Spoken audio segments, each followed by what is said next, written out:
ఇప్పుడే Country Delight యాప్ని download చేసుకోండి. Download the Country Delight app now.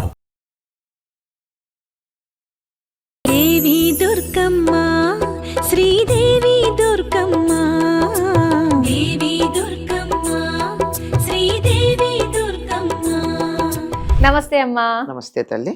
అమ్మ, నవరాత్రుల్లో ఈ రోజు 7వ రోజు అమ్మవారు మహాచండి రూపంలో దర్శనమిస్తారు కదా. మహాచండి అంటే ఉగ్ర స్వరూపం కదమ్మా. అంటే ఉగ్ర స్వరూపాన్ని మనం ఏ విధంగా అమ్మవారిని శాంతింపచేసి మనము దర్శించుకోవాలి అంటారు అసలు? ఓం శ్రీ మాత్రే నమః. సర్వ చైతన్య రూపాం తాం ఆద్యాం విద్యాంచ ధీమహి బుద్ధిం యాన ప్రచోదయాత్.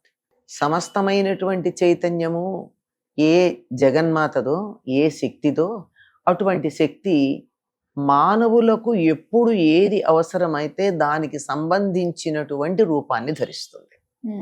మానవులకే కాదు, దేవతలకు, ఋషులకు, అందరికీ కూడా, అన్ని లోకాల్లో ఉండే వాళ్ళకి. అటువంటి సందర్భంలో చండిగా ఆవిర్భవించటం జరిగింది. చెడి ఆహ్లాదని అన్నారు. అంటే ఆహ్లాదన కలిగించేటటువంటిది. అంతేకాకుండా కలౌ చండీ వినాయకౌ అన్నారు. కలియుగంలో అతి త్వరగా అనుగ్రహించే లక్షణం కలిగినటువంటి దేవతా స్వరూపాలు చండీ మరియు వినాయకుడు. అటువంటి చండీ ఎలా ఉంటుంది అని మనకి చెప్తారు అంటే, ప్రాతర్నమామి మహిషాసుర చండముండ శుంభాసుర ప్రముఖ దైత్య వినాశ దక్షాం బ్రహ్మేంద్ర రుద్రమణి మునిమోహన శీలలీలాం చండీం సమస్త సురమూర్తిమనేక రూపాం. అనేక రూపాల్లో ఉండి చండముండాసురుడన్, శుంభుణ్ణి, నిశుంభుణ్ణి, మహిషాసురుణ్ణి అందరినీ మర్దించినటువంటి తల్లి చండి. ఈవిడే లలితా పరమేశ్వరి యొక్క తీక్ష్ణమైనటువంటి రూపం. మీరన్నారే తీక్ష్ణత అన్నది కోపం అంటారే అని, కోపం కూడా ఒక ఆయుధమే కదా. క్రోధాకారాంకుశోజ్వల. క్రోధము అనేటటువంటి రూపంలో ఉన్న అంకుశాన్ని ధరించినటువంటిది అని చెప్పారు. కొన్ని సందర్భాల్లో క్రోధం అవసరమే, కోపం అవసరమే. ఎందుకు అంటే దీనికి ఎప్పుడూ ఒక చిన్న ఉదాహరణ చెప్తూ ఉంటారు.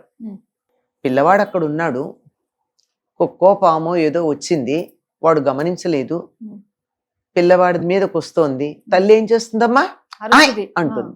ఎవరిని? పిల్లవాడిని కాదు, బాధ పెట్టడానికి సిద్ధంగా ఉన్నటువంటి దాని మీద.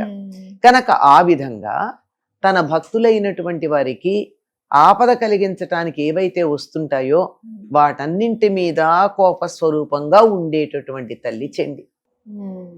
ఈవిడ ఎలా ఆవిర్భవించింది అంటే, లలితా పరాభట్టారిక యుద్ధం చేయడానికి వచ్చినప్పుడు చండు ముండు అని ఇద్దరిని పంపించాడు వీడు యుద్ధానికి, రాక్షసుడు.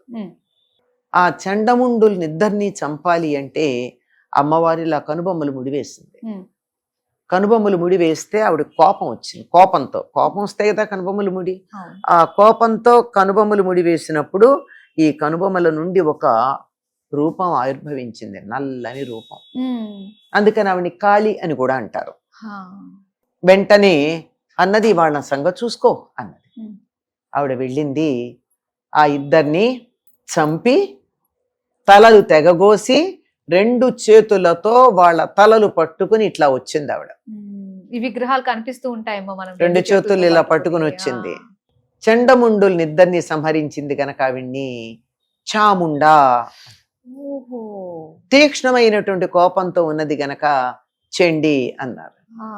కోపం నుండి ఆవిర్భవించి నల్లగా ఉన్నది గనక కాళీ అన్న పేరుతో కూడా పిలిచారు. ఎందుకే? మహిషాసుర చండముండ ఆది అందరినీ సంహరించి శుంభాది దైత్యుల్ని కూడా సంహరించింది అని చెప్పడం. ఇవన్నీ చంపింది చివరికి మహిషాసురుని సంహరించినటువంటిది మనకి అమ్మవారని తెలుసు.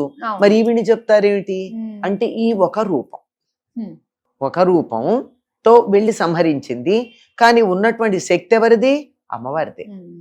చండముండాసురులను సంహరించినటువంటి రూపం ఏదైతే ఉందో దాన్ని చండీ లేక చాముండి అంటారు.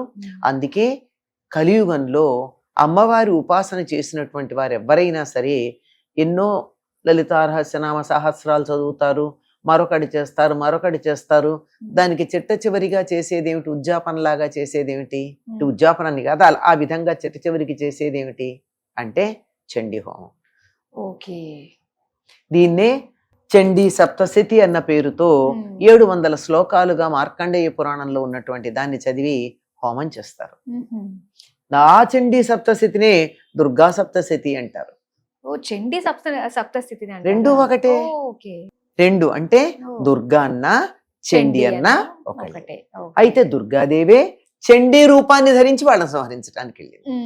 ఎట్లా అంటే ఇప్పుడు పిల్లవాడికి చదువు చెప్పేటప్పుడు అమ్మ ఉపాధ్యాయురాలు, అన్నీ శుభ్రం చేసేటప్పుడు పని మనిషి, రాత్రి పడుకో పెట్టి జోల పాడేటప్పుడు గాయకురాలు, అల్లరి చేస్తే బెత్తం చేతిలో పుచ్చుకున్నటువంటి హెడ్ మాస్టర్ కదా. ఇన్ని వేషాలు వేసింది ఎవరు? ఒకే అమ్మ కదా. అలాగే అవతల అవసరాన్ని బట్టి ఇన్ని రూపాలు ధరించేటటువంటిది, తీక్ష్ణమైనటువంటి రూపం ధరించినటువంటిది. ఈవిడ ఎంత తీక్ష్ణంగా శత్రువుల పట్ల ఉంటుందో అంత అనుగ్రహంతో భక్తుల పట్ల ఉంటుంది. ఎంతగా ఉంటుందంటే ఈవిడ అనుగ్రహించినంత తేలికగా మరెవరు అనుగ్రహించరు. అంటే ఎప్పుడూ కూడా తొందరగా కోపం తెచ్చుకునే వాళ్ళకి తొందరగా కోపం తగ్గిపోయి ప్రేమ చూపించడం కూడా ఉంటుంది కదా. అదే లక్షణం. శత్రువుల పట్ల అంత కోపం, తన భక్తులకు హాని చేసిన వాళ్ళ పట్ల అంత కోపం ఉంటుంది, తన భక్తుల పట్ల అంతకన్నా ఎక్కువైనటువంటి అనుగ్రహాన్ని ప్రసాదించగలిగిన ప్రసన్నత లక్షణం ఉంటుంది. అందుకని కలియుగంలో చాలా ప్రధానమైనటువంటిది చండీ. చండీ అనకుండా మహాచండీ అన్నారు. అంటే మహత్వాత్, గొప్పతనం వల్ల, విస్తృతి వల్ల, ఘనత వల్ల, అంతకన్నా పైన ఇంకెవరూ లేరు అని చెప్పడానికి మహా అనేటటువంటి ఉపసర్గ వాడతారు. అటువంటి మహత్వం కలిగినటువంటి, గొప్పతనం కలిగినటువంటి, విస్తృతి కలిగినటువంటి, ఘనత కలిగినటువంటి చండీ మహాచండీ. అయితే మీరు అన్నారు చండీ పారాయణాలు, చండీ హోమాలు ఇవన్నీ కూడా చేసుకుంటూ ఉంటారు. నిజంగా ఈ మధ్య కాలంలో ప్రతి ఒక్కళ్ళు కూడా చండీ హోమాలకి బాగా ఇంట్రెస్ట్ చూపిస్తూ ఉన్నారమ్మా, చేయించుకోవాలి అని చెప్పి. అయితే చండీ హోమము అసలు ఎలాంటి పరిస్థితుల్లో చేయించుకుంటే మంచిదంటారు? మనం చేయించుకోవడం కాదమ్మా, చేయించాలి ఎప్పుడు కూడా. ఇప్పుడు మొత్తం అంతా కూడా అమ్మవారు చేసిన పని ఏమిటి? దుష్టుల్ని సంహరించటం, శిష్టుల్ని రక్షించటం. కనుక దుష్ట సంహారం జరగాల్సిన ప్రతి సందర్భంలోనూ కూడా మనం చండీ హోమం చేస్తున్నాం అంటే అర్థం ఏమిటి? దుష్ట సంహారం చేయడానికి సిద్ధపడుతున్నాం.